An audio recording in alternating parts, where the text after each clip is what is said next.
There's a new sheriff in town, and his name is Travis Kelce. What's going on at Chiefs camp with Kelce? Today on a bonus episode of Locked On Chiefs. From the land of the free and the home of the Chiefs, this is the Locked On Chiefs podcast.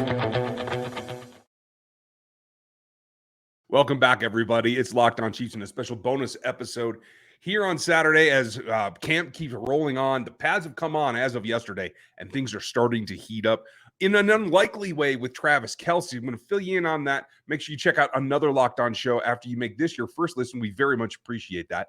Like, sub, and hit that bell on YouTube, and get over to the audio platforms on Spotify and Apple. Lot to thank you for, including being one of our everydayers, because I think this shows we're trying to be every day for you, even the gaps in training camp, bringing you this special episode. I'm Ryan Tracy, the founder of Rogue Analytics and Performance Consulting, NFL33.com, where you can see all my NFL at large work, as well as RGR football, where you can see all my breakdowns with my team on our takes on the Chiefs film, the way they go about business, and everything else. But today, I'm flying solo. Chris is going on vacation. He's going to make it to camp later in the month.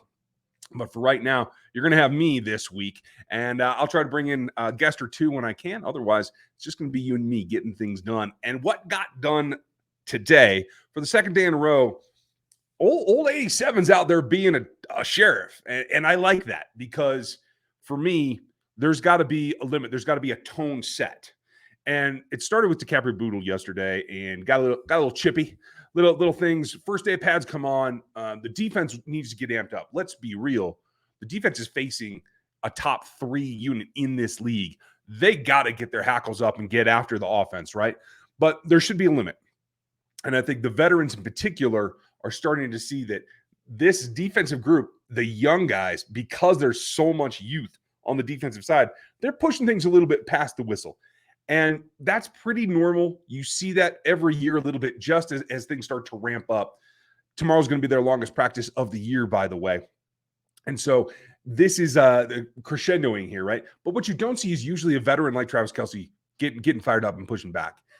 It was a hand-to-hand kind of thing, and it had to be stepped in. Brian Cook talked about being the guy that had to be the calming influence when Hall of Famer wants to go back at a practice squad guy. Not necessarily your normal reaction, but so what does that mean? It means a couple of things. This is to the point where Travis is obviously the elder statesman. He's going to be a Hall of Famer. Like, you don't push, you push to the whistle when you're in these situations. Generally, going past it is not something they appreciate, especially for a guy like Travis, who is mindful of how long he's going to be in this league. And any kind of extra BS isn't going to play very well as Travis gets older. As Joe Tooney gets older, and honestly, as Patrick gets older as well, they start to think more and more about maintaining your ability to play. Don't take any chances. Don't do anything that might put you in jeopardy, right? And so it starts to annoy older veterans at this point.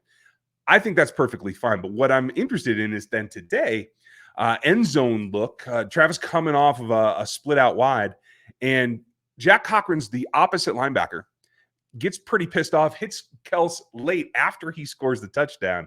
Travis did not like that. This is my problem, is Travis is a little fired up, like actually threw a punch. And that's bad, because for Kelce, if he connects and hits a helmet, that could be a fractured hand. Kelce needs his hands. I think we all know that. So that ramped it up to a level that I think is probably too far. And I don't know if Andy had to step in at that point, but something had to be done. We'll see what happens tomorrow.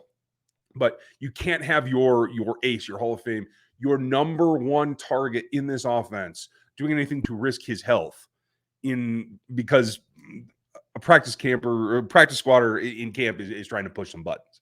Now, kudos to both sides, because I do think you can't just roll over because he's Travis Kelce, right? Like, you got to push. Jack Cochran is not in a position to be a guy that can push him. He's not there athletically. And to be a little cheap after the play, that's probably too far. So you don't mess with Travis Kelce in this kind of way. Now, there's plenty of other things going on at camp, but that's kind of where I think the attitude is really showing off here. It's hot. Let's be real. There's tensions that are going to rise. Plenty of information about other guys that are stepping into it. They're working on hydration. This is the point at camp where guys that are physical are really looking forward to this. Trey Smith is one that Andy Reid talked about as well. Trey's ready. And I think that sets the tone. Trey himself talked about the interior 3 being guys that obviously they're a triangle of death at this point. They can take on. They are elite in the league as an interior trio. That doesn't mean you can stop. I do think, in all intents and purposes, Trey needs to be the hungriest one there because I think Trey's just a smidge behind Creed and Tooney.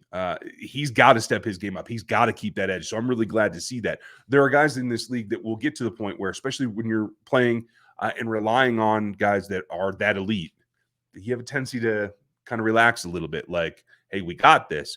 I'm glad to see the edge. And that's what I really like about the first couple days of practices. I want to see who brings the edge. Did I expect it to be DiCaprio Boodle and Jack Cochran? No, I really didn't. I did expect it to be Trey Smith, and I'm glad to see that. So they're on track there. You just got to get things under control here, as tomorrow's going to be a very long practice. I haven't looked at the weather report yet, but I understand the heat index is going to be up there. So you got to be careful here, is because this is where you start to see injuries. There's some injuries out there. We don't have statuses on yet. Hope to have more information tomorrow. Isaiah Moore is one in particular that has been very, very quiet. Obviously, we're going to get some more information as it rolls on. But for today, it really is about ramping up the volume, ramping up the intensity, but not going overboard so that you risk injury in any way. So I would like to see that we don't have any more scuffles with Travis Kelce tomorrow. The sheriff's got his star on. You got to take care of that. But you also have to have the respect of the citizenry. And that means all you practice squatter guys, they need to show out. Yes, you're trying to make a roster. I get it. But let's be a little bit careful. If I'm Andy Reid, and he was pretty jovial talking with Mooch here on NFL Network, I think you have to lighten that load. That's one of the things Andy Reid is elite at, is monitoring and managing the attitude of the team. Like he always says, he wants guys to show their personality. There's got to be a limit, and it's got to be under control. And I'm sure he has a way to rein that back in. I'm very confident in that.